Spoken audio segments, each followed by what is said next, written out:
Hello guys, welcome to our YouTube channel Easy Tricks app. In today's video, I will tell you how to delete my AI on Snapchat on iPhone or Android.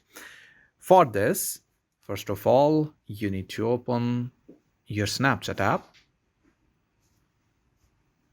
and after this, go to your chats, and you can see as we have my AI here. Just click on its avatar. And actually, you cannot delete my AI on Snapchat.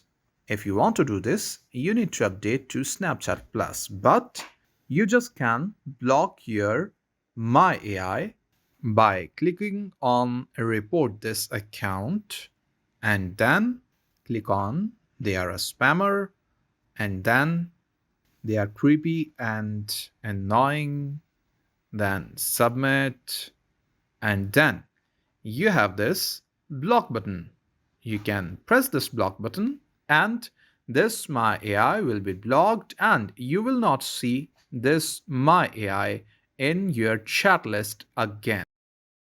If you are new to our channel, like the video, subscribe the channel, press the bell icon for future notifications. Take care.